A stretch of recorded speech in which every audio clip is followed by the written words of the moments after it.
Vakratanda Mahakaya Suryakoti Samaprabha Nirvignam Kurume Deva Sarvakaryeshu Sarvada.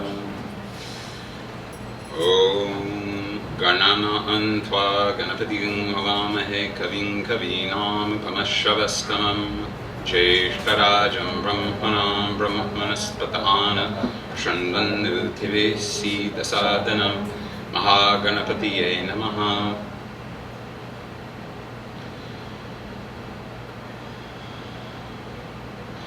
Shamno Mitra Shamvaruna Shamno Bhavatvaryaman Shamna Indro Brahaspati Shamno Vishnu Rukramaha Namo Brahmane Namaste Vayo Tvameva Pratyaksham Brahmasi Tvameva Pratyaksham Brahma Vadishyami Ratham Vadishyami Satyam Vadishyami Tanmam Avatu Tanvaktaram Avatu Avatu Mam Avatu Vaktaram. Om Shanti Shanti Shanti.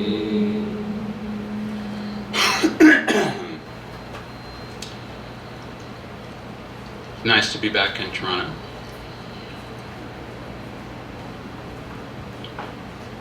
I was just in Vermont for 2 weeks, so I feel on the one hand that I'm back in a place that I've been coming to for 30 years, and on the other hand that since there's always something different in every place,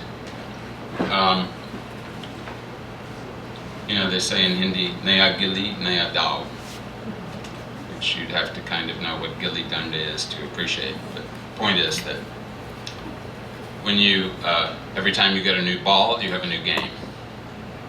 Maybe the same game, but it's a new ball, so it's slightly different. While I was in Vermont,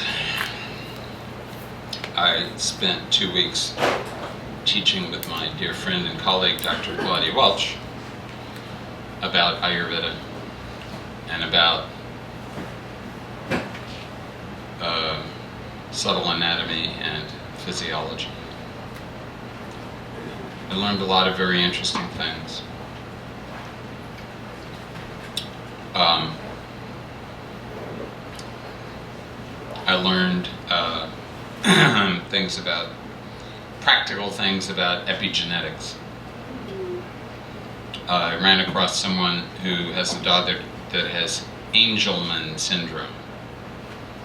Angelman syndrome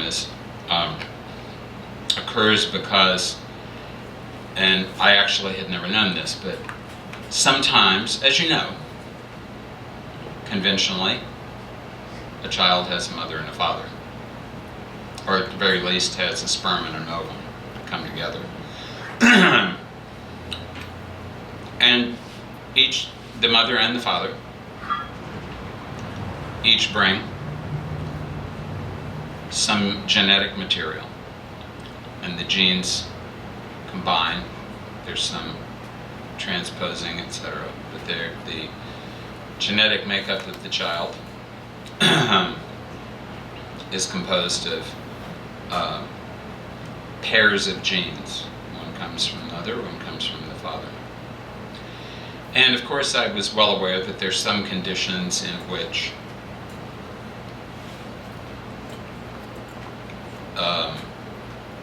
you have recessive genetic conditions, where if you have 2 genes of a certain type, they will provide one result. But if you have 1 gene of that type and 1 other type, you won't get the same result. Blue eyes are a recessive gene. Sickle cell anemia is caused when a person it's a recessive disease to 2 copies of a particular mutation. Sickle cell trait, where a person doesn't get the disease but still carries one of the genes, is slightly different. The advantage of sickle cell trait is that person will rarely suffer much from malaria. The disadvantage is that may easily have a brother or a sister that does not survive because of having sickle cell anemia.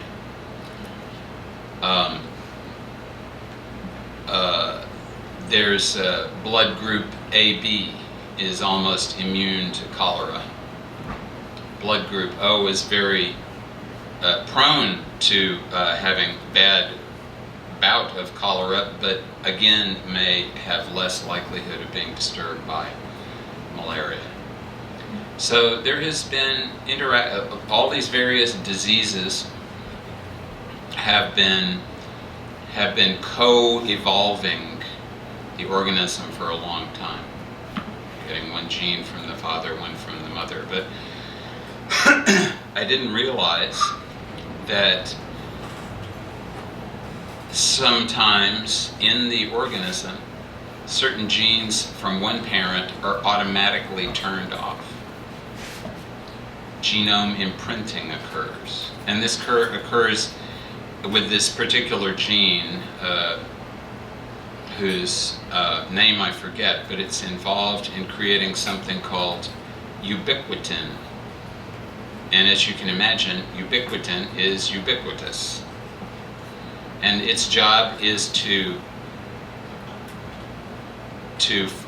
get connected to proteins that are misshapen or misfolded or broken in some way, so that those proteins can be identified to the proteasome so they can be destroyed. And this particular mechanism goes back to the first eukaryotes, to the first advanced cells, non-bacterial cells. And it turns out that in this particular condition, the gene from the father is always turned off. The gene from the mother is the only one that works. And if there's a mutation on that gene, then the person will come up with a disease like Angelman syndrome. So that kind of asymmetry always strikes me as unusual. Particularly because when we go back to the beginning of the universe, which is a long time ago, people agree that whether it was modern physics or Sankhya philosophy, they agree there was a singularity. And the singularity was minding its own business until, for some reason, there was something became perturbed, and it underwent an instantaneous, extraordinarily extreme and violent inflation in the space of an extremely limited amount of time. And all of a sudden, from infinitesimality, it turned into time and space and causation. And from that, everything has been generated. All kinds of stars and galaxies. And of course, lots of big stars at the beginning. They quickly ran through their nuclear fuel, created supernovas. And it's possible that you know that in an ordinary star, you know about how stars work. They work on the principle of nuclear fusion. Hydrogen turns into helium. Helium turns into heavier elements. But in ordinary stars, you can't get any heavier than iron. No heavier than iron. The sun will never make anything heavier than iron. And there are many things that are heavier than iron. Gold, silver, lead, mercury, uranium, all heavier than iron. They only come from supernovas. So all of these extra things, including all of these valuable metals that we're making use of nowadays, all of them have come from distant supernovas, far off, hundreds, thousands, millions of light years away, all headed into dust clouds, combining together, etc. And all of them came from stars that started off long ago, And all of those stars happened because clouds of dust developed gravity and collapsed on one another and continued accreting dust until the gravity was strong enough to ignite the nuclear reaction. But the question remains, where did the asymmetry come from? We have an infinitesimal point expanding out from infinitesimality. It should be doing that in a completely symmetrical fashion. It's not like there's anything outside to interfere with it. The whole point of this exercise in thought experiment is that it was infinitesimal. There was no time, there was no space, and it created those things as it expanded. There was no reason for it to expand in any way other than symmetrically. Similarly, when you have a zygote, you have a sperm and an ovum come together, and they form a cell, and that cell starts to divide. And how is it that that cell, once it has divided a certain number of times, is able to figure out how to turn on the information that tells it to develop what it develops first? A front and a back, and an axis that has a head and a non-head. So this isn't, no one has the answer to this so far. No one knows why this, because you go from one cell to two cells to 4 cells, there's symmetry. Up to the point, there's no symmetry anymore. Why is there no symmetry anymore? No one knows. Why is there no symmetry in the universe? No one knows. There's background radiation everywhere. It is coming from, it is present in all directions. It's very, very close to the same wavelength, frequency in all directions. But there are extremely, extremely small asymmetries that, as a result of existing at the beginning of the universe, have led to where we are today, where there's extreme asymmetry in all possible ways, especially with billionaires and hyper-billionaires versus people who have nothing. There's extreme asymmetry, and it's becoming more asymmetrical, and it's becoming more polarized. But it had to start from somewhere. So, this is really the question that we have to ask ourselves when we're asking ourselves how to get back from the condition where we are to the condition of where we would like to be. The condition of where we are is a condition in which we are very asymmetrical. We have a head, we have a tail, we have a front, we have a back. The front provides us with all kinds of information. The back provides us with almost none. The front provides us with big perspectives on life that implicitly cause us to prefer the front to the back, because the front is what's providing us with the opportunity to do what all beings must do, which is take in things through the sense organs and avoid being consumed by the things that could take us in through their sense organs. It's all a matter of consume and be consumed. So, with our fronts, we are busy consuming, and we're trying to protect our backs so we are not consumed. This is the beginning and end of manifested protoplasmic existence.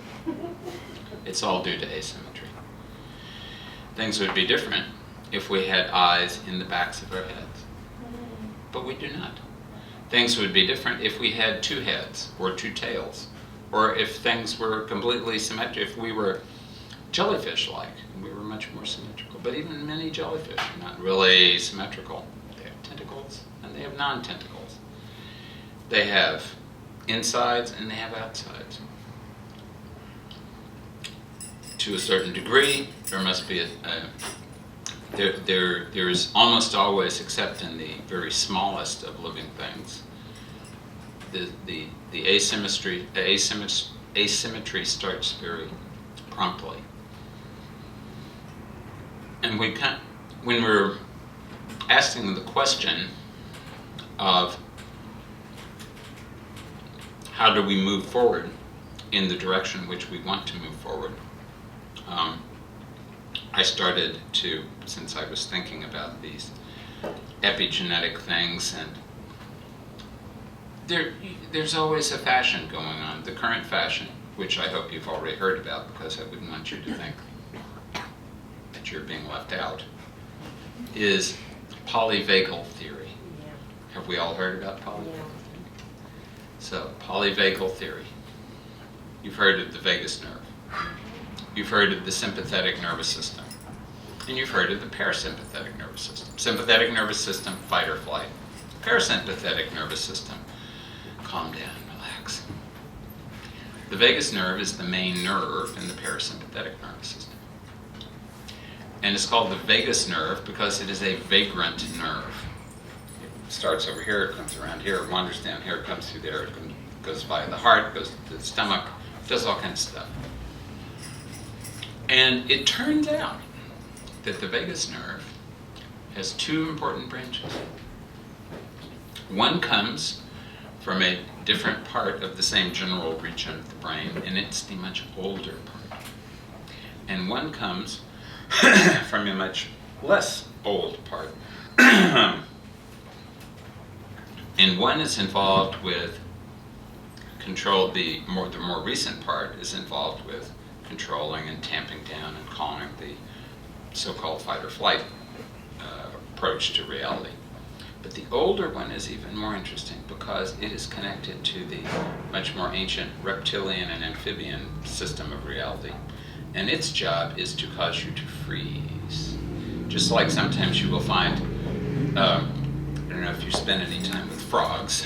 I am often in Costa Rica where there's lots of frogs, and there are also cane toads, very large, not particularly aesthetic looking, except possibly to members of the same species, toads. And they have poisonous slime. I remember one of the dogs down there grabbed hold of one of these toads, and before its owner could wrench the toad from its mouth, Roxy had kind of gnawed on the toad a little, and the toad had released some slime, and Roxy had swallowed some of it. And even though her mouth was quickly washed out, enough got in that she started to foam at the mouth. Then she lay on her back for a while and was clearly on a little trip. And happily, it was a brief trip. But when you're around toads and frogs, sometimes you will notice that what they try to do is freeze. Because they figure if they don't move, perhaps you will not notice that they are there. And this is a strategy that many reptiles and amphibians make use of, have been making use of, and we humans can make use of because of this old version of the vagal nerve. And ironically, sometimes one can get into trouble unwittingly if one overuses this freeze instinct. So there are three possible responses to any kind of stimulus. You can approach it, you can avoid it, or you can just hope that it goes away. And this is also this lack of symmetry, because think of all the other symmetrical things we have in the body. We have the spine, we have the spinal nerves on both sides. We have the lungs, they're symmetrical. We have, the liver and spleen are not exactly symmetrical, but they're both involved with managing the blood supply. They're on the opposite sides of the abdomen. We have the heart, which is not overly symmetrical, but it does have two sides to it. It does have 4 chambers to it. We have the 2 kidneys and the 2 adrenals, and the 2 gonads and the 2 hemispheres of the brain. And yes, they do different things, but they're also connected together. There's asymmetry and there's symmetry, but the emphasis is still on asymmetry, especially in the case of the vagal nerve. So the more I thought about this, the more I became curious as to how it was that the asymmetry became how it originated. And though this is something that no one seems to understand and possibly will never be well understood, as Vimalanandaji was always fond of putting it, it matters a lot less exactly how the universe developed as to how your personal version of the universe, your microcosm, is going to develop from the point where you happen to be. So this is what Tantra is all about. A recognition of the asymmetries that you personally possess, an understanding of those asymmetries, and B, an understanding of how you might proceed ahead so that that asymmetry is minimized in a particular context so that you can escape from the bondage of asymmetry. And then, of course, the bondage of symmetry as well. But before you can get to escape from the bondage of symmetry, normally you have to escape from the bondage of asymmetry. So it's a lot easier to explain what Tantra is not than what it is. Ultimately, what it is like everything else in Indian tradition. It came from some people experimenting. And as with experiments, sometimes you succeed and sometimes you don't. And you know what they say about the medical profession. Doctors bury their mistakes. There have been times when this applied to tantric gurus as well. I certainly know that Vimalananda's, I'd never met his senior Guru Maharaj, but his junior Guru Maharaj definitely had the opinion, and if he ever acted on it, it would have been in a very roundabout way that nobody would have ever been able to identify. But his opinion was, suppose you have a disciple that has gone too far in the wrong direction. You don't want the disciple to continue going in the wrong direction, because that will be a big headache for you in the future, because you'll have the disciple will have gone further away and you'll have to go to greater effort to bring him back. Better to kill him off now so that he will not go any further in the wrong direction, and then he can just start over again. This is the practical approach. It may not necessarily be what you and I would think of as the merciful approach, but to Guru Maharaj it was very much the merciful approach. So I remember very well, there was a guy that, I forget his name, I remember his face. He was a guy that Vimalananda knew, and Vimalananda said, as when he was repeating this to me, this was many years later, he said, I made the mistake of giving this guy a mantra. And then when Guru Maharaj came to Bombay, the guy immediately went to Guru Maharaj and said, Babuji, as he was referring to Vimalananda, gave me a mantra. So of course this was the stupidest thing the guy could possibly have done. Number one, because you never tell anybody what your mantra is. Number 0, that means before number 1, is you never tell anyone you have a mantra. So, not only did the guy violate rule number 0, he also went ahead to violate rule number 1, because Guru Maharaj was thinking, okay, now let us see, it's possible that I'm going to give him a chance, and if not, then it's his problem. So, violates rule number 1. Babaji gave me a mantra. Oh, said Guru Maharaj. And what was the mantra? And then, of course, he blabbed the mantra. So now Guru Maharaj is thinking, okay, this guy's, he's ruined now. He can't keep his mouth shut. So I will I will help him out. So Guru Maharaj said, ha, Babuji, meaning Vimalananda, has tricked you. He has given you a mantra, but it is missing one syllable. The guy was very upset. Oh my God, what is the other syllable? And Guru Maharaj gave him another syllable. As a result, the guy recited the mantra for, 30 or 40 years without any result because of the extra syllable. Now, on the one hand, this was the guy's entire life, so we could argue that this was a very cruel thing to do. On the other hand, Guru Maharaj was making a point, and he never thought in terms of a lifetime. He always thought in a much longer kind of period. So, Tantra is about experimentation.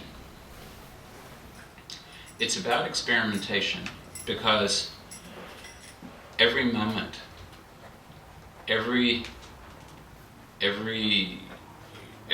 different space, there's a change there's change in gravity, there's change in things, the angle of the sun, things are always changing. The environment's always changing. You breathe in, you breathe out. Everything is changing, your organism is always changing, your hormone pattern is changing. Until very recently, I did not know that when you inhale, your heart rate speeds up. Physiologically. That's the way it's supposed to be. When you exhale, your heart rate goes down. And this is modulated by the vagus nerve. It has a fancy name that I don't remember offhand. And you can, sinus arrhythmia, it has something to do with sinus arrhythmia, but a positive sign. There should be a variation in your heart rate with every heartbeat. And it should be variably variable. The more unchangeable your heart rate is, the more that it sticks to a certain, extremely rigid, symmetrical beat, the more likely it is that you will die of heart disease. Because that shows that your heart is under stress. What your heart should be doing is, it's almost like your heart is breathing. You breathe faster when you inhale. Your heart beats faster when you inhale because oxygen is coming into your system. It only takes like a second and a half, between 1.5 to 2 seconds for the oxygen that comes into your lungs to get into your bloodstream, assuming that your alveoli are working and the pressure is and all these other, physical parameters are appropriate. 1.5 to 2 seconds. That means the oxygen is coming in, and you want to move the oxygen around. So your heart beats a little bit faster so it can move the blood around. And when you breathe out, you're not taking in oxygen. You're getting rid of carbon dioxide and other waste things. And that means there's less work that your heart should be doing because there's not any extra oxygen going into the blood. So the heart takes a little bit of a rest and it slows down for a moment. So the heart, therefore, has its own beat to it. It has its own rhythm. But it's a rhythm that should be slightly changing moment by moment because everything else is changing moment by moment. It's when you're not aligned with the external world that things go wrong. So you have to be asymmetrical since the world is asymmetrical. Of course, you have to be symmetrically asymmetrical because the whole point of this is you want to align yourself with the rhythm of what's going on in the outside world. So this is a big part of what Tantra is all about. Figuring out where you happen to be, finding out something to align with, aligning yourself with it, so that you are not being limited by all the kinds of things that normally limit us. This is the big challenge. Things are normally limiting us, and they should be normally limiting us, because, of course, we are all part of a giant experiment on the part of nature. Each one of us has been created by nature from the perspective of the genetic material solely to transfer genetic material, recombine, and create another individual whose sole purpose is to reproduce. from the point of the genetic material, that's the only reason why you and I exist. From the point of view of the bacteria that are part of our microbiome, the number of which nobody agrees on the exact relative number, but I like the 10 times as much number because it's one order of magnitude, and that seems somehow symmetrical. So there's at least, probably, maybe, 10 times as many bacteria on your skin, on your eyelashes, inside your gut, as there are human cells in your body. So the human cells in your body are a minority government that is suppressing and controlling a big majority. Maybe. It is quite possible, and it has been proposed, that in fact every higher animal, including especially you and me, exist only because we are serving as incubation vessels for our microbiomes. It is very possible, in fact, that the immune system is being completely driven by the giant world of bacteria that is around us. We like to think of ourselves as being individuals, and we're very proud that we are a bold, go-getter species that is involved with progress, and we are building stools and chairs and microphones and creme brulee and all kinds of wonderful things. And we think about parasites as being not such nice things, because they are taking advantage of other beings, and they're not living independent existences. And of course we think this way because we're generally speaking independent beings that have parasites trying to attack us all the time. The fact is that of all the species on Earth, 4/5 of those species are parasites. So in fact, it is the independent species that are the minority. We could think about us as having been created specifically for the benefit of the parasites. So this is all part of the tantric approach to reality. It's trying to understand exactly what's going on and not trying to grab hold of it too hard. Because when you try to grab hold of things with your human awareness, you will see things from a human point of view, with a front and a back, with a top and a bottom, with certain attitudes. Good things go up, bad things go down. It's part of the fact that's the reality of things that are vertical. And good things are in the front and bad things are in the back. If you look in the metaphors in our language, they have all arisen from things like practical realities of the way that we orient ourselves in space and in time.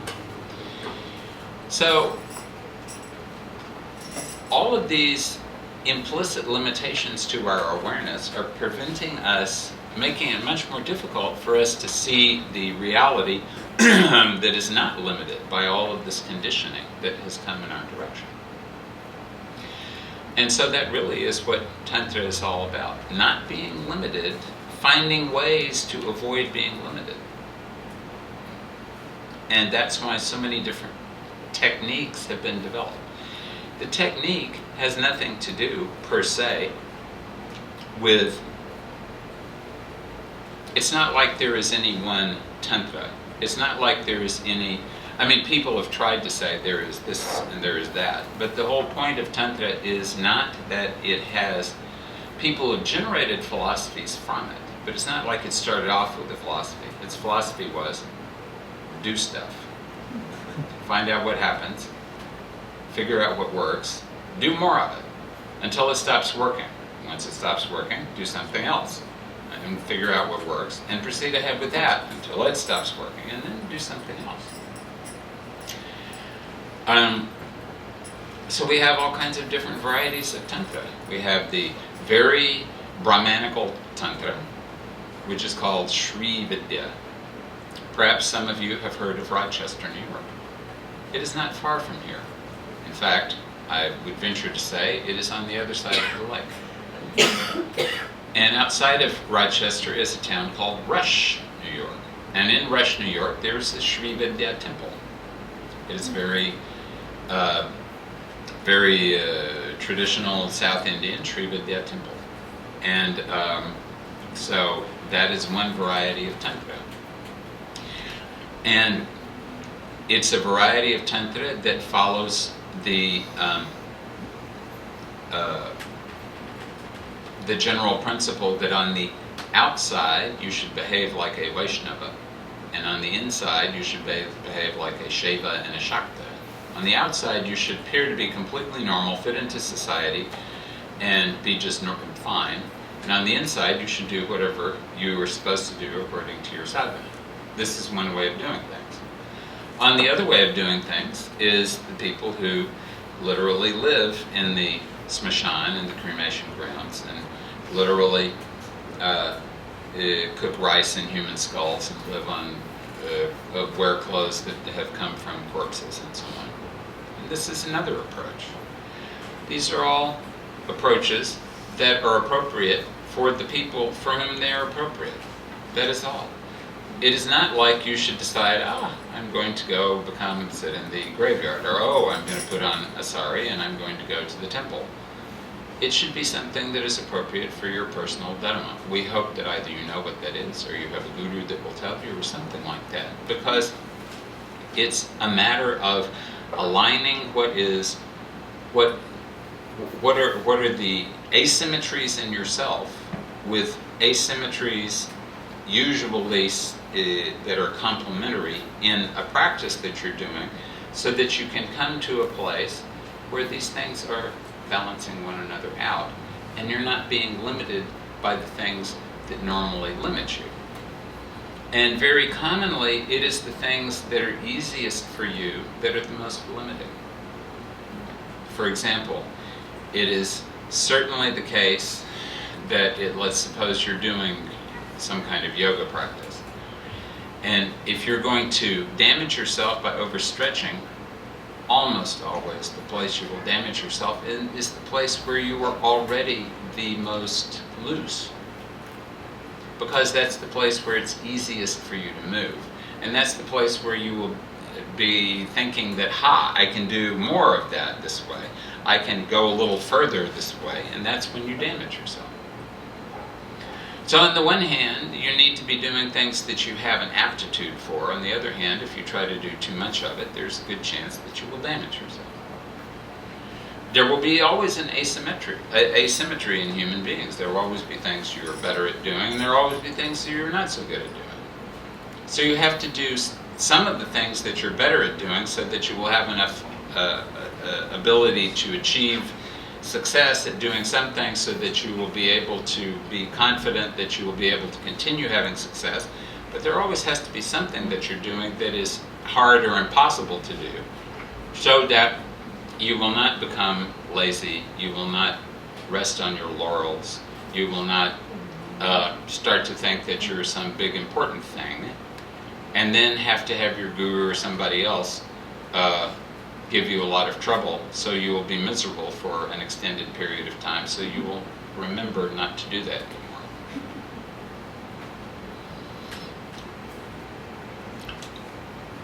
Vivekananda always said that it was good to start with the 5 elements, the Pancha Mahabhutas. And an important reason for that is that of all the different systems in the body, and there is, modern medicine, being kind of reductionist, is always trying to figure out what's really in charge.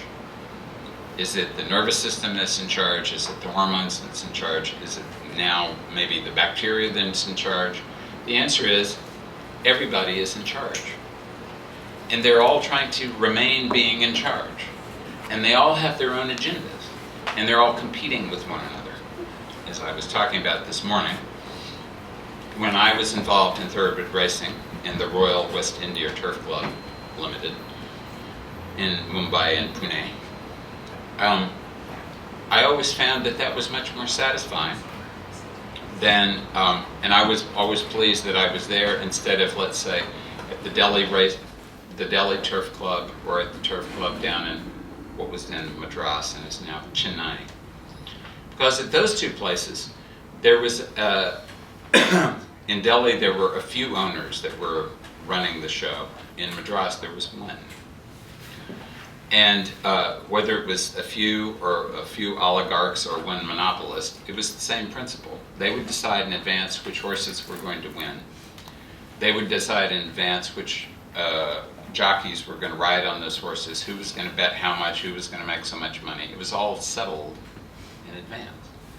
And if anyone made any mistake, and tried to, if there was any sort of serious cheating going on, that person could easily disappear. So it was well organized. Everybody was making money, but there was no sport to it because it was well organized. Whereas in Bombay, happily, and this is still the case, there were too many people that had enough money that for one of them to be able to take over the dominant situation. There was always different people competing, and they were close enough in strength that they couldn't ever gain permanent dominance. And that's what's going on in our organisms. There's only one thing that is permanently dominant, and that is the prana, the chi. Everything else is competing. The bacteria are competing with the hormones, competing with the genes, competing with the nervous system, competing with the enzymes and the proteins, which are turning on the genes, which are turning off the genes, which are methylating things and unmethylating things. Everything is competing. And the only thing that is actually running the show is the prana. So, when we are thinking of trying to move in the direction of being less limited by the facts of our existence, we have to focus on prana, one way or another. And there's a famous phrase from the Charaka Samhita in Ayurveda, Vayus Tantra Yantra Daraha. Vayu, meaning air, meaning prana, is the daraha, is the support of the tantra and the yantra. The implication is in the body. Vayus, tantra, yantra, daraha. The yantra means is like a yantra. The yantra around here. A yantra is the thing for containing Shakti. So a yantra is all of the structures and, for that matter, all of the functions that are actually happening in the body. Those are all yantras. And the tantras are the processes that are making use of all these structures and functional structures to cause things to change and happen, and to cause things to be able to manifest and manifest, and to decide who is influencing whom at any one moment. So from the point of view of an organism, that's what a tantra is. It's a process. It is nothing more nor less than a process. The word comes from a root that means to weave. So we are weaving things in our organism. We are weaving them with the help of our genes, which are making proteins, which are interacting to create structures, which are then creating hormones, which are interacting with the nervous system, and all of these things are happening together. They're all processes. So fundamentally, Tantra is about all the processes in the organism and whatever process we need to follow in order to get the organism to move in the direction which we want it to move. The question is, which direction do we want it to move in? So even before you want to even think about, oh, Tantra, what a great idea, I will go out and have the hot sex experience. Or I will go and have the extremely high quality intoxication experience, or the I will grab hold of some spirits, or I will start to control other species, or whatever it might be you're hallucinating about. The thing you should think of first is not trying to do, because there's so many, whether they're Sanskrit tantras or non-Sanskrit tantras, or whether they've been written down, or probably the majority were never written down and have only been passed down very quietly. They're all processes. You sit here, you do this, you invoke this, you use this mantra, you employ this substance in this particular way, and you will create something. You will create a substance, or you will create a reaction, or you will create a connection, or you will create something else. You will do something, you will create something that was not there before. If you're the kind of person who does rasavidya, which is tantric alchemy, then you're trying to achieve two things. Gagana gamana, which means flying in the air, and suvarna karana, which means turning base metals into gold. Now, are you supposed to do this so you will be able to make a lot of money and then wear a lot of gold and be impressive? You could do that, but that may not be good for you in the long run. And if you have a good guru, you'll be dead before that happens. On the other hand, if you are able to make gold, and if you're able to fly in the air, then you'll realize, this actually works. Not only is that impressive, this actually works, because it's nice to know that it works, because you've tested it out, and then you can testify, yes, this actually works.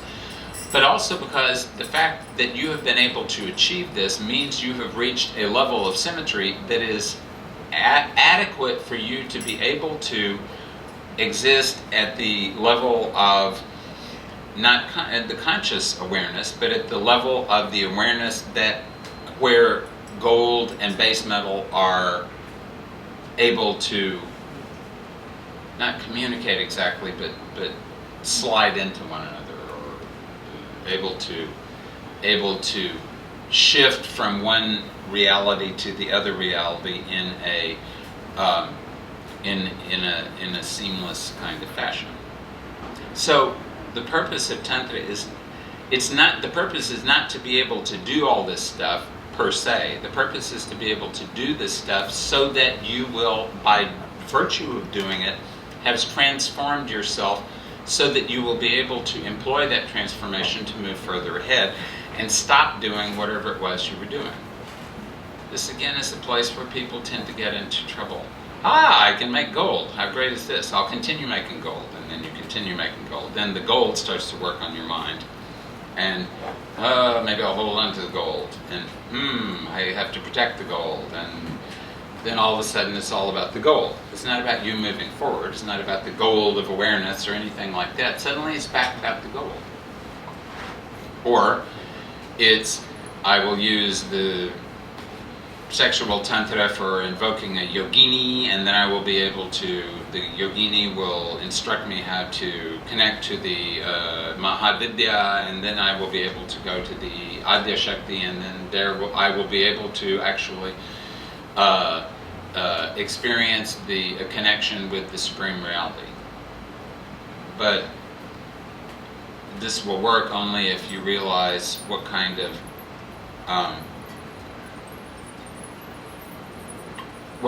game you're playing with the yogini or the yakshini. Because these ethereal beings, it's kind of like if you go onto the, you think you're a pretty good football player and you end up on the football pitch with Barcelona. And, you're very nice, but you're probably not Lionel Messi. And Messi will expect you to know that he's going to play his game. And if you can play his game, that's great. And if not, that will be, you're not going to get very far.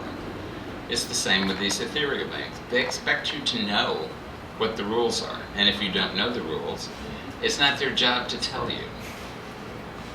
Because these are not hold your hand and let us see if we can help you across the street forces. These are, they're not immoral, and they're not moral. They are amoral. They don't have anything to do with morality. They have things to do with whatever it is they have to do. I'm have got to know a number of different ethereal beings in different parts of the world. Some of them I'm very fond of. One is the Hawaiian volcano goddess, Pele. I've visited her many times. I've made offerings into hot red lava flowing right in front of me. It's very impressive. I've enjoyed it a lot. And everything went fine. I lost a little blood here and there until the day that I became a little bit too overconfident. And now I have some excellent scars on this arm. Fortunately, just on the arm and not on any other part, to remind me that a volcano is a volcano. It is not a human being. It is not a pet. It is not somebody you can argue with. It's a volcano. The same thing with a river. It is now 18 years next month when a young friend of mine drowned right in front of me in the Bhagirathi River, just up from Uttarkashi, because he was convinced that if you're a devotee of the Ganga, nothing can happen to you, except that the Ganga is a river. On the one hand, she is a goddess. On the other hand, she is a force of nature. And if you go out there thinking, I will never be hurt, well, I saw it happen right in front of me. So, Mrs. Tantra also is you're dealing with forces that are really fundamental to the way things are put together in the universe. And you should understand when you're dealing with them what you're dealing with. And if you don't understand that, then it's not their job to try to educate you. It's your job to be educated before you go in that direction. So, this is why Vimalananda said, don't try to drink the whole bottle of scotch at once. He was fond of drinking scotch. He said, start with a sip. Work your way forward. Then end with the whole bottle. Start doing one thing. Make sure you can digest that much and then go further ahead. Otherwise, as he said, instead of you drinking the drink will end up drinking you. Or the volcano will enflambe you, or the river will drown you, or whatever thing you're working with will overcome you because you haven't understood the asymmetry between you and it. So a big part of getting to know, and so we're talking about who this should be, because there are three things that prevent us from being connected to the supreme reality. And if they weren't there, we would not exist, because the whole point of being embodied is so that we cannot be too connected to the supreme reality, because nature has her own agenda, which is we have to have our genes continuing to combine with one another.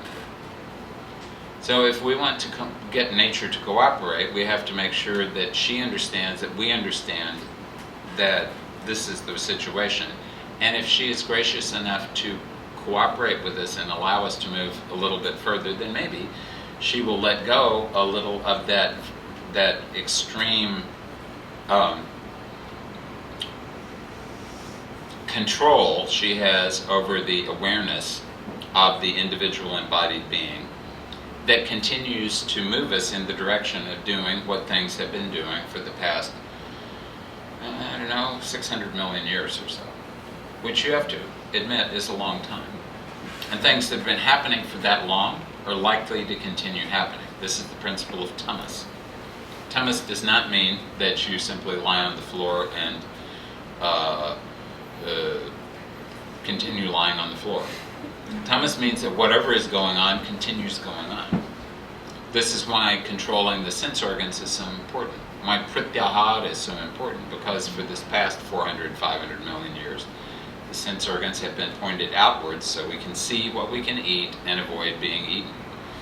And that 500 million years of inertia means the sense organs will always try to move in that direction. It'll always look for the things that we need to eat. It will always look for the things that we're natively attracted to. And what we're natively attracted to, of course, is finding some way to convince ourselves that we need to reproduce. Why is this? Because nature wants us to reproduce.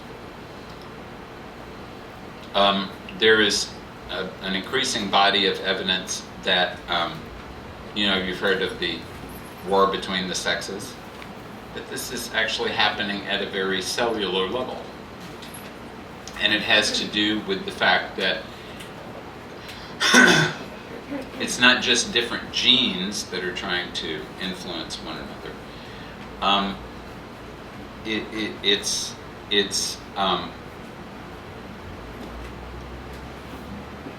It's the fact that to some degree it is the different, we all have 23 chromosomes. To some degree, it's the different genes on the different chromosomes that are all trying to express themselves in different ways. And to some degree, it's the X chromosome trying to exterminate the Y chromosome, and the Y chromosome trying to figure out the best way to not be exterminated. So all this kind of stuff is happening all the time. And we think, la-di-da, everything's fine, we know what's going on. Until you hit puberty, and then all of a sudden you're taken over by your hormones. And the hormones take, the children, they're very nice. We all kind of like children, they're innocent, until the hormones take over. And all of a sudden they're not so cute anymore. They're less cute. They're less agreeable. They're less comprehensible. They're less predictable. And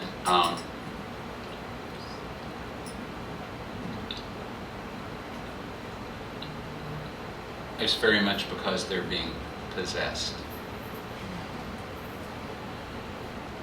With any luck, you start, in your early life, you avoid being possessed by stuff. Except maybe the occasional, dead ancestor or something. Hopefully that doesn't happen too much, especially if your parents are doing proper ancestor worship. But once you're taken over by the hormones, and by the genes, and by the chromosomes, you're not yourself anymore. You've changed. Now you're on a different path. Now, your personality is being altered. Now your very brain, there's the second big neuron pruning experience starts to happen. So, a big part of what Tantra is about is purification. Getting rid of all the things you're being possessed by, so you can be possessed by some things that are very useful and new. So there are three special things that people get possessed by, not counting, ancestors and elementals and the local dead people and stuff like that. And they are the three gunas, sattva, rajas, and tamas. It's very easy to get possessed by tamas. Most people think possessed by tamas means you lie in a hammock, drink cheap beer, and watch reruns on TV. But tamas means extreme resistance to change. So all the great dictators have had tremendous amounts of tamas because their philosophy is very simple. Anyone they meet, the alternative is either you follow me or I will kill you.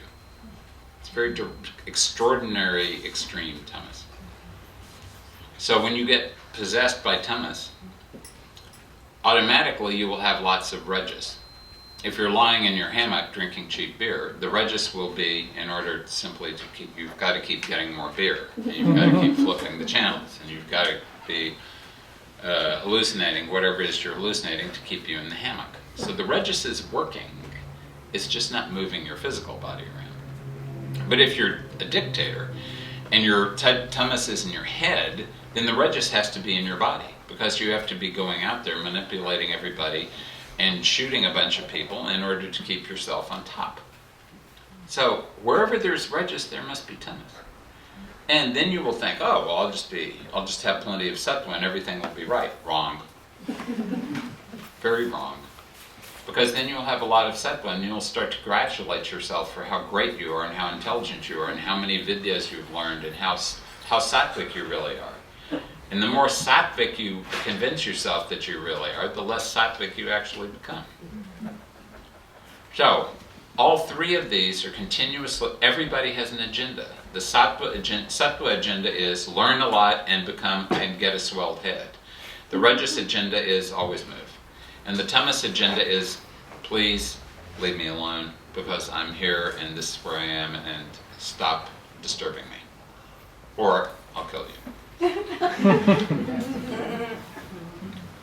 So that's a big problem, the sattva, rajas, and tamas. And that, if that was not enough problem, we also have the 5 elements, the 5 mahabhutas. Earth, water, fire, air, and space. And we all have the 5 mahabhutas. There's space inside our bodies and outside our bodies.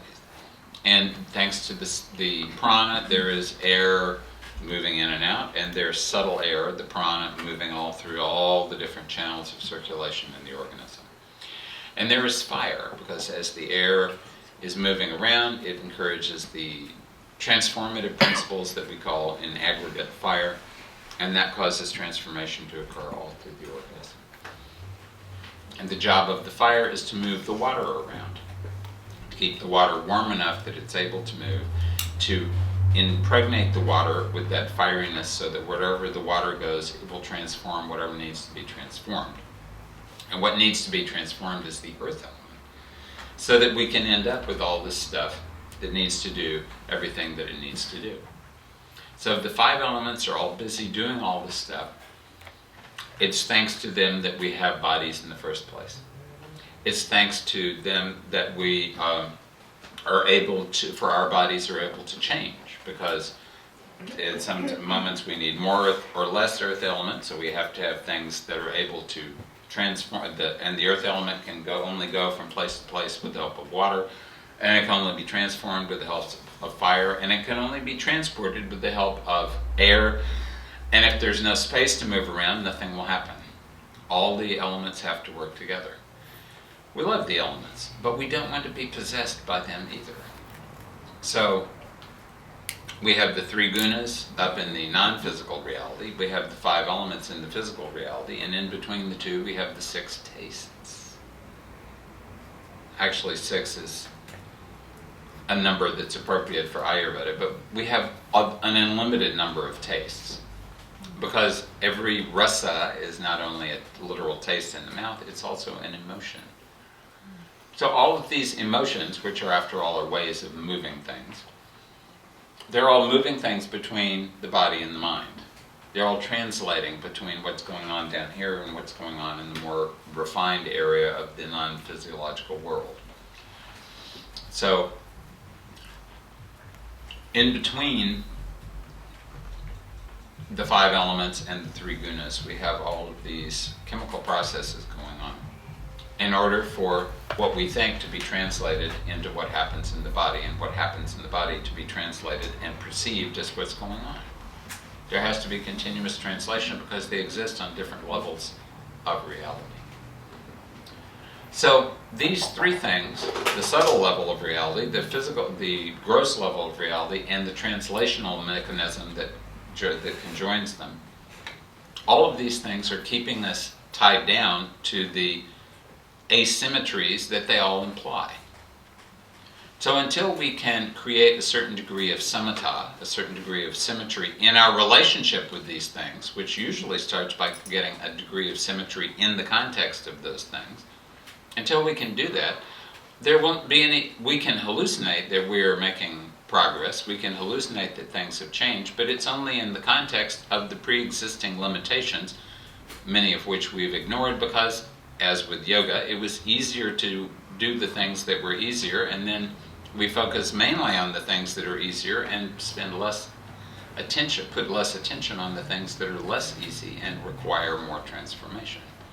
So then you end up with greater polarization. You're much more flexible over here and much less flexible over here because you became more flexible over here.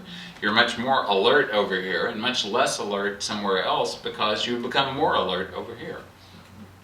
So if Lord Buddha talked about the middle path, it was not because he was simply trying to avoid some sort of extreme political approach. He was thinking more about the fact that in order to not be stuck in this direction or not be stuck in that direction, you have to be able to find the place where these two things overlap with one another, and you have to be able to negotiate that no man's land, that kind of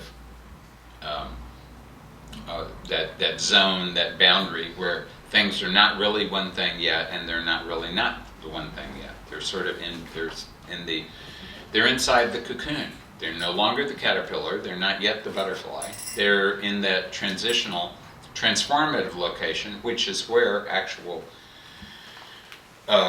transformation occurs, and therefore, for a transformation can at different levels of experience of existence can occur. So the reason, very likely, I mean, there are different opinions, and I think it's useful to remember that, and it's hard even to express this, because the very fact of putting a name on something, on the one hand, makes it easier to comprehend in a certain way, and makes it more difficult to comprehend in another way.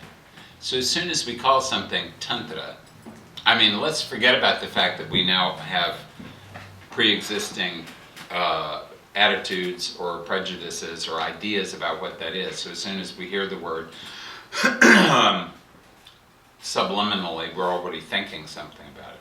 But besides that, the very concept of having a concept like Tantra means that everything that we have now created a concept of what is not Tantra.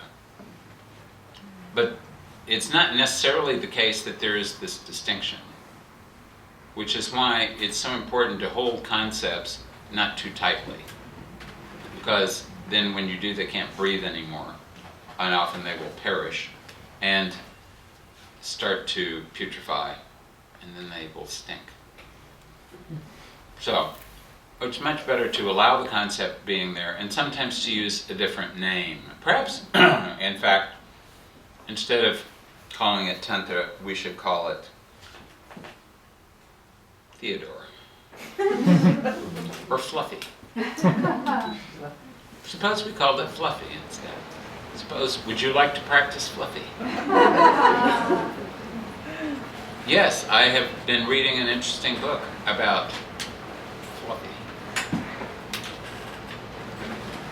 See, that way, you're not allowing that word to go in and start to corrode your otherwise potentially pellucid awareness, so that it is possibly going to be easier for you to perceive the reality.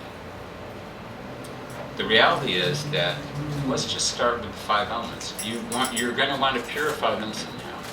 Why? So you're not limited by them. It's nice to have the earth element. And you have the earth element because you're identifying with the earth element. We identify with our bodies. It's good to identify with your body, because if you don't do that, your immune system won't work. It will not be easy for you to be synchronous in your movement. There are a lot of, if you have a body, you may as well identify with it. But you don't want to be dependent on it. If for no other reason, then your body is a temporary thing, and you're going to lose it. Perhaps very soon. Nobody knows. My young friend had no idea that he was going to drown that very day in the river. Some people wake up in the morning and have no idea that by the end of the day they will have suffered a stroke or a heart attack and they will be dead. So it is a good idea not to be limited by the earth element. But we still have to find a way to be able to identify with the earth element well enough that we can still get it to work, without identifying with the earth element so much that it is telling us what to do. We want to imbibe the earth element without it imbibing us. We want to be able to take in the earth element, establish a healthy relationship with it, make it understand that we appreciate it, but we're not interested in having it take over our reality. Establish a healthy interpersonal relationship that has some of the some qualities in common with a matrimonial relationship, but more like an open marriage, where we're allowed to interact with other elements and not be tied down just to the earth. And this applies to the other elements as well. So we actually want to have a nice open marriage with 5. Some of you have heard of the Mahabharata. So the Mahabharata, one of the important heroines in the Mahabharata was Draupadi. And you may know that Draupadi had 5 husbands, who we can relate to the 5 elements or the 5 senses. And of course the 5 senses and the 5 elements, the 5 senses are there only to connect to the 5 elements. That's why there are 5 senses. Otherwise we could have 15 or 2. There are 5 senses because each sense is connected to a particular element. So Draupadi was there, and one way of reading that story, there's always more than one way. One way of reading that story is that Draupadi was Shakti, and the Shakti had to connect to the 5 senses. And so they were the 5 spouses. And she had to be very careful not to put too much attention on one spouse. She had to treat them all equally. We have to treat all the 5 elements equally. Sometimes it's very easy to pay too much attention to one of them, and then the others become jealous. And it's never good to have a jealous Mahabhuta. Hell hath no fury like a Mahabhuta storm. So we have to walk a very careful path. But this is what Tantra is really about. And in order to do this, we have to have Shakti, because it's only through Shakti that things happen. There's many kinds of Shakti in the world. There's money Shakti, thanks to which I can go out and buy a chocolate mousse if I want to, provided I can locate a chocolate mousse and I have enough money for it. So, money Shakti is useful in certain contexts. Intelligence Shakti is also useful. And as Mantriji, our dear Jyotish Guru, was fond of saying, as you get older, and frankly, given my current age, I prefer not to think about getting older. I prefer to think about getting less young. Because it doesn't sound quite so ominous, not quite so permanent, just less young. Still young, just less of it. As Mantri said, as you get older, you should make sure that you either have money or knowledge, because otherwise people will ignore you. And it's better to have money and knowledge, because then there will be some reason for people to come to continue to meet you. Either to collect your knowledge or your money. But otherwise, why will people come to you? Because you won't be attractive anymore. You won't be able to play sports as fast as you did before. Your sparkling repartee will start to sparkle a little less because your synapses are working more slowly and your tongue is not quite as glib and agile as it used to be. So, and you know, you're going to become an old fogey. You're going to remember, in my day, the Florence Welk was who we listened to. And you won't be able to identify who the latest music star is or the latest impressive thing that is going on. So, his point, of course, was that it's useful to have Shakti. because Shakti is what allows you to do things in the world. So if we want to do something, like be able to renegotiate the relationship that we have among the 5 elements, we have to have some Shakti to do that. Because anytime you change things, you have to have some energy to change them. Now, it's possible that when you change something, you will release a bunch of energy that has been tied up, holding things in a particular configuration. So we are definitely looking for a way to create new configurations that will provide us stability, but with a minimum amount of effort. And to some degree, of course, we've been doing this. Control structures in the external world have been improving dramatically over the past few decades. Imagine what it was like to try to run a power plant 110 years ago. All of the relays were mechanical.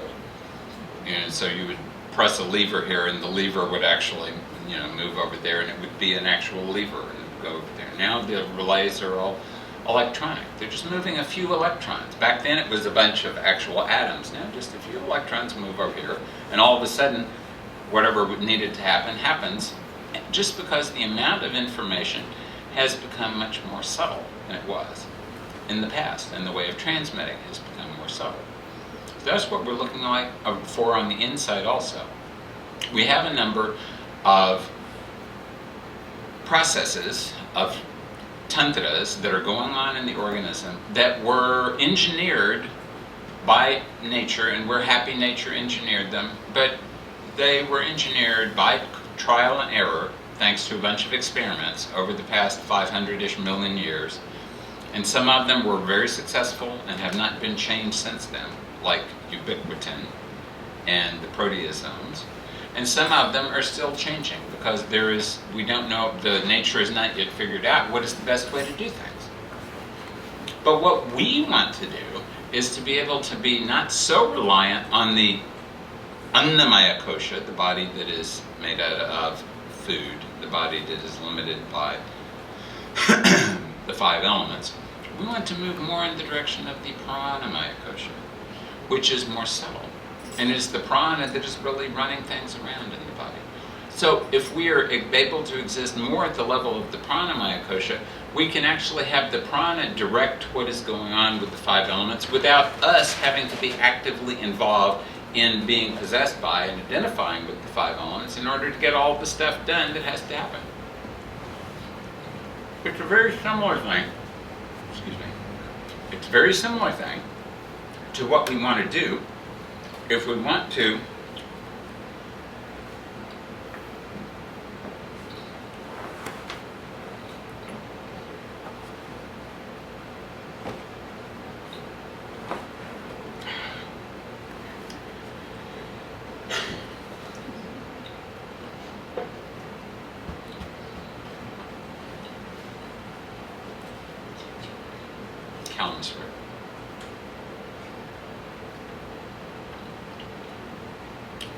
slight change in neurotransmitters. A few extra molecules of acetone enter into and then the perspective slightly changes. Thank you. You're familiar with the fact that prana is the life force. And we can talk about prana as prana. That's reasonable. But the main activity of prana is to move. And we should realize that prana moves in more than one direction. And we have to think about how many directions we want to think about before we can decide how many pranas there are. So, in vertical animals, what is the two chief directions things will move? Up and down. So when we think about in the context of up and down, and we're being limited by up and down. We're being limited by our concept of up and down because we're vertical animals. If we were horizontal animals, we'd pay less attention to up and down and more attention to back and forth or front and back or whatever it is because we'd be horizontal. Gravity would be working on our spines in different ways. We'd be perceiving the reality of the external world in a different way because our our spinal nerves would be taking the afferent nerves would be sending different signals into our bodies. The efferent nerves would be sending different signals out into our body. But we're vertical. Vertical animals, up and down, are important. So when we have up and down in the context of prana, we have prana and apana. So, in the context, then if we want to think in terms of three things, because if you have up and down, in addition to up and down, you should have the middle, where up and down meet. And that's where samana is. And if that's sufficient, but generally it's not sufficient, because we also have out to the periphery and coming back in, that's jnana. And then the fact is that the whole lot, even though the center, the location of where prana is and where all the juices that circulate around the center in the organism are, and the center of the mind itself is here in the heart, despite all of that, the fact is that a whole lot of our sense organ capacity, not just for taking stuff in, but for processing it, is up here in the head. We have to send some of the prana up here into the head that is not just the prana and the apana and the samana and vyana, but is the stuff that is dealing with the head, as the udana. But let's go back to prana and apana. Prana and apana, prana is moving up and apana is moving down. The fact is, though, that the air element likes to rise. It is not heavy, it is light. The earth element and the water element, they like to settle. That is the nature. If you have water and you pour it like this, it will pour down. If you have air in a glass and you turn it like that, the air will wander around wherever it wants to wander around. It will certainly not go down. Because it's not the nature of air. The nature of air is to spread. So, in the organism, it's not a closed system, but it's relatively closed for the purposes of all the stuff that has to happen on the inside of it. Because of the nature of air is to go up and not so much to go down, we have to have a strong amount of apana in order for it to go down. It means there has to be an adequate awareness on the part of the nervous system so that there will be adequate movement on the part of all the things the nervous system is inspiring to move, so that there will be downward movement of apana. Nowadays, people are sitting, looking at their screens, playing working on the computer. They're focused in the head. They're focused in front of them. Actually, prana means the forward moving wind, literally. But they're focused up here and they're not focused on apana. So what happens is there is a lot of pathology that happens because apana, which should be moving downward, is not moving downward. In fact, it's moving upward. So all of the energy that should be moving downward is not properly moving downward. So even before you do anything else, you should make sure that apana is moving downward properly. But, you will say, if I want to make spiritual progress, I need to have kundalini moving upward, whatever that means, or the prana needs to move upward, or I have to be able to go to the celestial regions, all of which is no doubt to some degree accurate. But if you spend all of your energy doing that and there's no energy moving downward in apana, that is going to be bad for your organism. Your organism will deteriorate. So you have to have enough apana moving downward that it's not going to disturb your physiology. Then the rest of the prana in the system can move upward as prana. But first you have to take care of apana. And how will you do that? There is no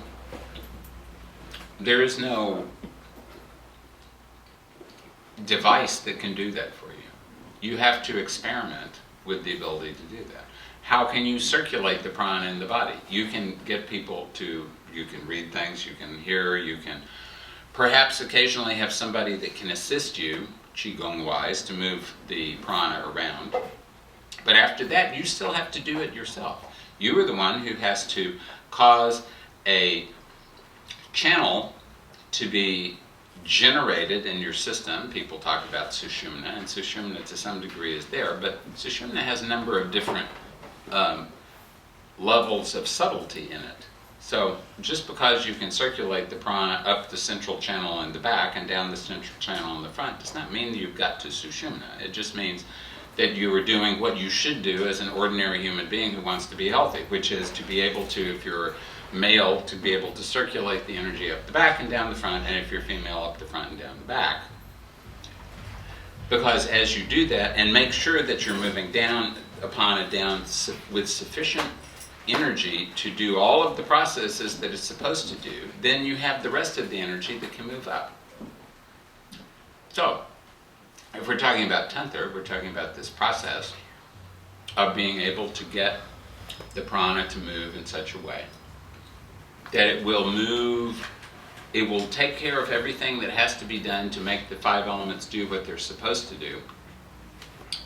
And after that's taken care of, then to be able to move and do everything else that we would like to do. We have to take care of what is obligatory first, and then we can take care of what is not obligatory. Now, not everybody, of course, who practices Tantra does this.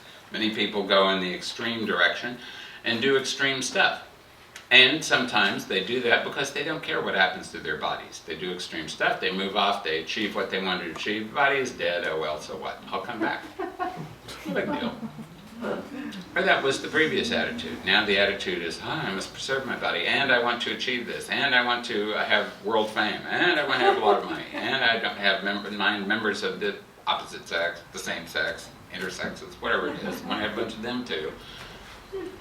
Because of the natural acquisitiveness that affects human beings and is simply becoming more and more dramatic as time goes on.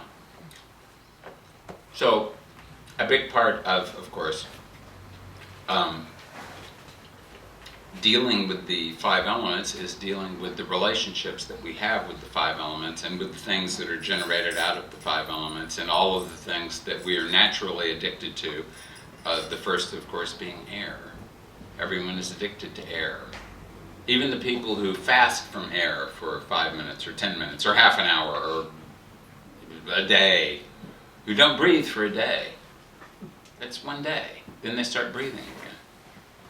So, if you could not breathe for 100 years, this would be really dramatic. Doesn't necessarily mean you'd be enlightened, it just means it'd be dramatic. But we're addicted to air, and we're addicted to water, and we're addicted to food, and we're addicted to sunlight, and we're addicted to sound. You have to have all of these things coming in regularly in order to be sane. Your body is dependent on all this stuff. So we have to find a way that we can take in an adequate amount of everything that needs to be taken in to maintain our sanity and to keep the physiological process of the body functioning. And after that's been taken care of, then we can take whatever energy that is no longer necessary to interact with all this stuff and then use it for transformative purposes. So,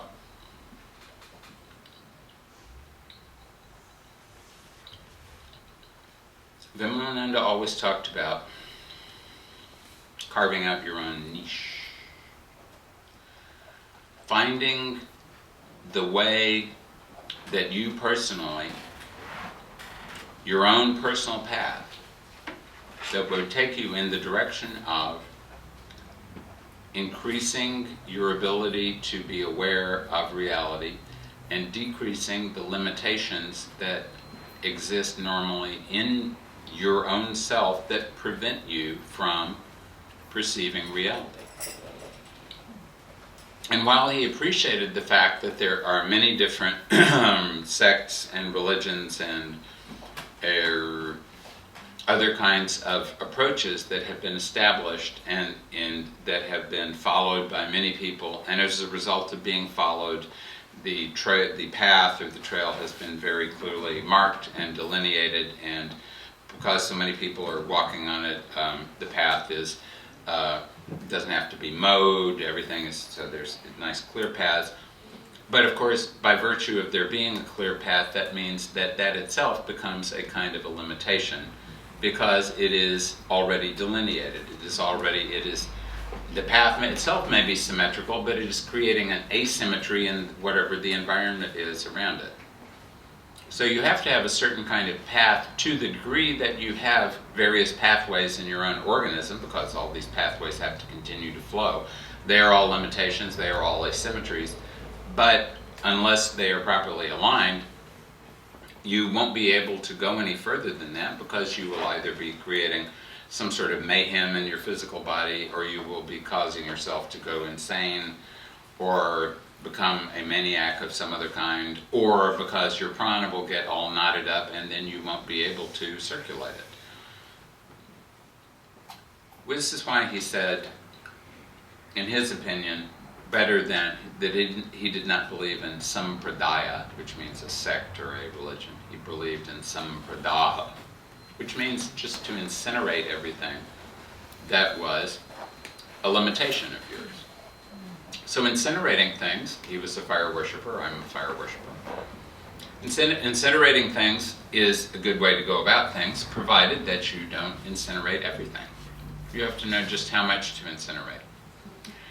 I would argue, and I've been arguing, and frankly, I'm going to continue to argue, that it is because we have the fire element that we are human. Yes, I admit, we were already kind of vertical before that, and yes, probably other things have influenced our movement in the direction of being human. But without the fire, we would not have been able to add to the all, the many, to have so many other sources of food that we have now for ourselves. And we would not have been able to take the food that we have and kill a lot of the bacteria that we didn't need and that were very interested in colonizing us. And we would not have been able to stay awake at night and preserve ourselves from the saber-toothed tigers that were trying to use us as dinner. And the fire was also useful for keeping warm, so we could move into areas that were cooler. But even more important than all that was that you build the fire and you find yourself communicating with the fire, because fire, the other elements, earth is always there, water is moving along but it's kind of sitting there, air, you see it everywhere, space, where is there not any of that? But the fire has to be brought to life. The fire has to be fed as long as it's alive, and as soon as you stop feeding it, it will die. So the fire is very much like a protoplasmic being, except that it is really hot and also bright and also dangerous, because if you let it go, it will burn things down. So I would put it to you that the fire was looking for a species that it could work with. And somehow, our species and it established a good relationship.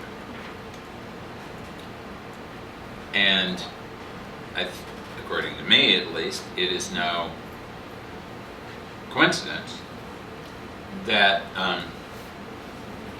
the subtle element of fire in the Sankhya philosophy is called rupa, which means form. And form is perceived by the eyes, where the fire elements located. And as you know, about a third of the cerebral cortex is the visual processing center. So we've had 1 million, or maybe in 1.5 million years, well before our species was created, during the time of Homo erectus, that people started to work with fire and started to become very visual and started to be able to visualize things and started to be able to see. The rishis are all seers. They started to be able to see, not only see what was going on in the world, not only see beyond the skin of the world, the Maya, but also to be able to see into realms that were more subtle, into the realm where form is more archetypal than it is in this sort of skin of the world that we're seeing it here. So, when Vimalananda was talking about burning things down, he was, of course, meaning it symbolically, but he was also meaning it literally. And the Vedic religion is all about fire worship, and really a big part of the tantric approach to reality is all of the 5 elements are very important. Many people focus on the rasa of the water element, and many people focus on the air element, but the fire is particularly noteworthy because it is so easy for the fire to take things that are earthy and watery and hard and physiological and convert them into something that is more subtle and something that is more rarefied and something that is closer to the level of reality that we're looking to move in the direction of. Since we began our evening with song and chanting, I proposed that we do not fail to take the opportunity to move back in that direction as well. Again, today is Monday, and today is Monday. Yes, today is Monday. So,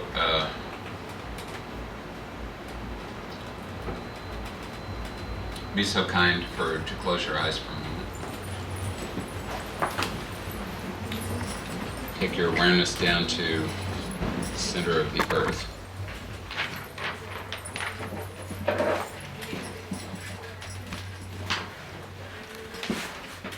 To the center of the earth, and also to the tip of your coccyx, the so-called Muladhara, the root foundation.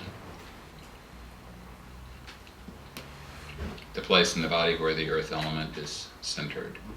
The center of the earth being the place in the center of the earth where the center of the earth is centered. Breathe down.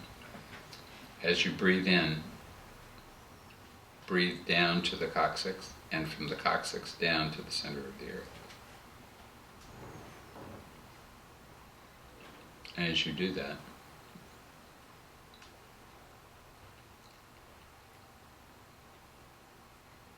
let your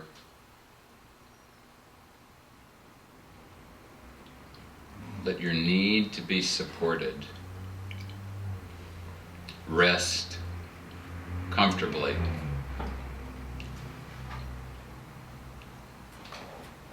on the center of the earth.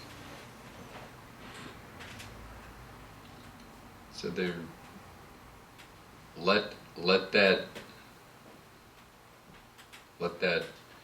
aspect of reality that is many thousand kilometers below us, but that is holding us down on the earth, that is permitting us to not fly off into the atmosphere. Let that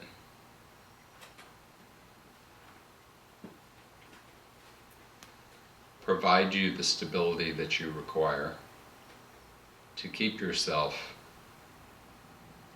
balanced in this environment of the modern world in which we find ourselves.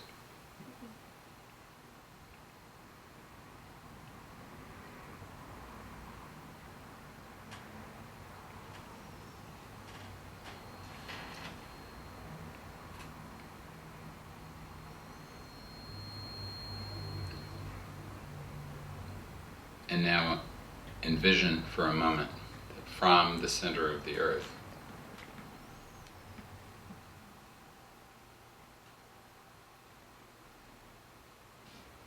a very subtle form of the fire element is emerging. That same fire element that appears on the surface as a volcano, however, is much more rarefied when it reaches our own organism. It's rarefied and it's also stable because it has that aspect of the earth element associated with it.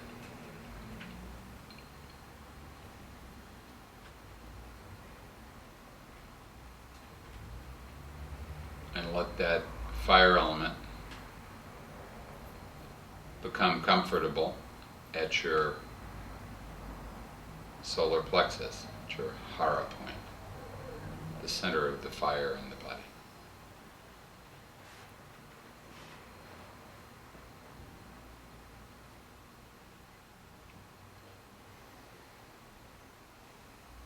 and let that very subtle aspect of fire that is just appropriately warm enough in the context of any particular tissue so that it will illuminate what needs to be illuminated, incinerate what needs to be incinerated, and transform whatever needs to be transformed.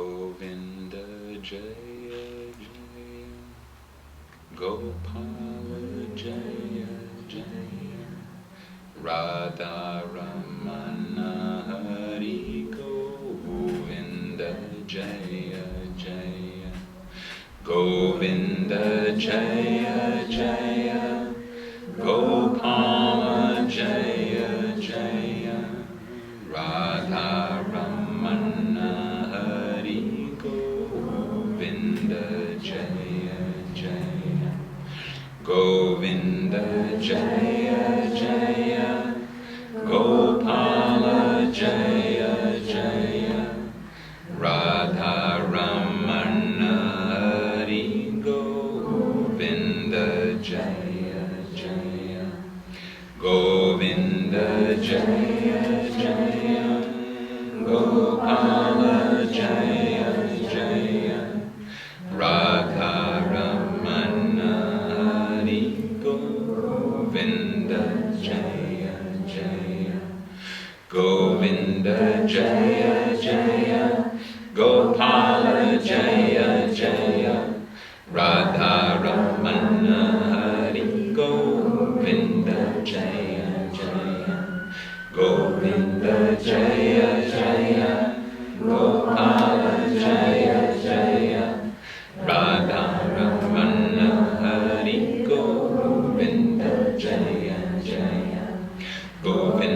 Jaya Jaya, Gopala Jaya Jaya, Radha Ramana Hari Govinda Jaya Jaya, Govinda Jaya Jaya, Gopala Jaya Jaya, Radha Ramana Hari Govinda Jaya Jaya, Govinda Jaya Jaya, Gopala Jaya Jaya, Radha Ramana Hari Govinda Jaya Jaya, Govinda Jaya Jaya, Gopala Jaya Jaya, Radha Ramana Hari Govinda Jaya Jaya, Govinda Jaya Jaya, Gopala Jaya Jaya, Radha Ramana Hari Govinda Jaya Jaya, Govinda Jaya Jaya, Gopala Jaya Jaya, Radha Ramana Hari Govinda Jaya Jaya, Govinda Jaya Jaya, Gopala Jaya Jaya, Radha Ramana Hari Govinda Jaya Jaya, Radha Jaya Jaya, Gopala